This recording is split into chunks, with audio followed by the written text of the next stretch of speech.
You all know what happened as a reward for your getting me elected. And my choice is to go forward. I think the challenge for the Senate is a difficult one, but it's a fight worth fighting. All the problems that this country has, and I believe we're in peril with our own waste and stupidity, have to be addressed. I spoke with John Boehner for about an hour on Wednesday, and he said, we are in danger, and we can't fix it this year. We have to win this election. We have to take the Senate. We cannot continue as we are for another 4 years. We all know that, and it's been repeated again and again, that we borrow 40 cents on the dollar. This Obama administration has no let-up. There's no plan to do anything other than take us down this path. Our $16 trillion debt will, under the best circumstances, be $20 trillion in less than 4 years. The servicing of that debt will be greater than our defense budget.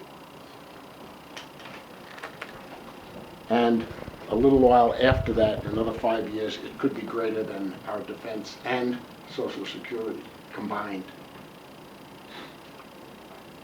Our social programs are unsustainable. Medicare, Medicaid, Social Security. We've asked the leadership, what are we doing about it? So, well, we have a plan. We go to the Senate, nothing happens. The president is not even pushing this dysfunctional Senate forward. We don't need a crystal ball. We can just look down the road and see where we're heading. And if that isn't enough, we have our foreign policy problems with an administration mired in moral relativity, a mindset that tells us one thing and does another. We've been told that we will not allow Iran to have a nuclear weapon. What does that mean? We'll negotiate. In September, October, they will have enough fissionable material. We know that. We know the timeline. What's happening? We're going into negotiations in a few more days. This administration, who has said we will not allow, and I'm afraid by September we're going to say, well, now we're going to have a policy of containment. That's not acceptable. When I tell you from the bottom of my heart that this election is the most important in our lives, it is true. This nation cannot handle an Obama re-elect. We just have to win. Now, in the Senate, we need 4 seats. The 34 seats up for grabs. The Democrats are defending 23 of them. I think we can come out +4, particularly with New York. It's not even in the column right now in the count. We can do this. I pledge that I will do whatever I have to do in these next 5 months.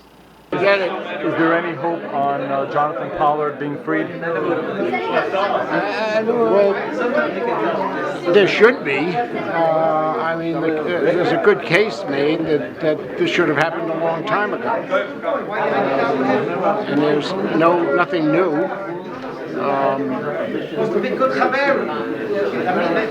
I think we might have to wait for a new president if this president won't do what seems to be the right thing to do.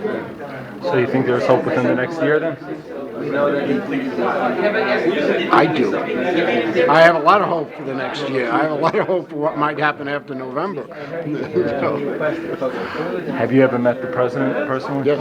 And what's your feeling, once you met him versus what you read like everybody else? No, he's a way to get the Senate to work with the House and get some of these bills passed to move the country forward. The Senate is a disaster. What will be the defining message in this campaign? It will be a return to prosperity. How we do that.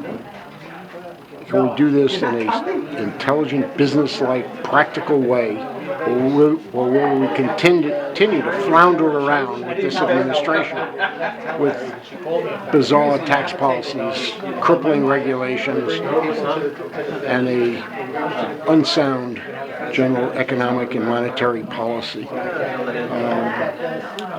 That will be defined in a number of ways, in our energy policy, in our medical, Obamacare policy, and how we handle Dodd-Frank and the banking regulations and what that means to the freedom to attract credit and loans, business loans.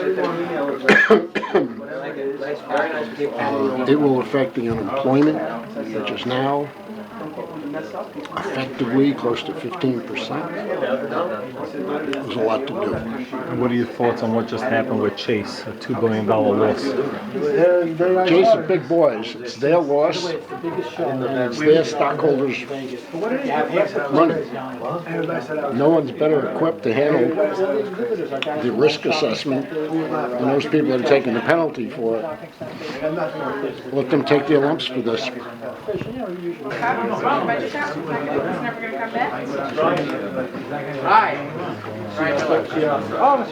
Have you ever seen a politician spend time with children? Isn't this amazing? I really haven't spent that much time with politicians outside of public places or those kinds of things, but this is not the first time that I've seen him do this. He does this all the time. We went to Chavetz Chaim in Queens. We went campaigning. The students were just everywhere around him, peppering him with questions for an hour and a half. He sat there taking every question. He came back to Chavetz Chaim a few weeks later, same exact thing. He came into the room, there are pictures all over, across the yeshivas all the time. The kids know very well who this guy is, who this man is. Amazing. He's a friend of mine. He has said, as soon as I announced for the Senate, he called me and said, I've already endorsed Gillibrand. And he said, she may be uninspired, but I've already endorsed her. I said, well, it's okay. So I promise I won't say anything bad about you ever, but I'm stuck with this. So yes. Fair enough. That's fair enough. Do you think Mayor Koch endorsed you to begin with because of what happened to his father in the 70s? That was his way of getting back at David Weprin? Absolutely not. Absolutely not. Koch did this for strategic reasons, and it was all to do with Israel. Will he still hold you to your promise about Social Security and Medicare if you're elected to the Senate? That's not a bad promise to be held to.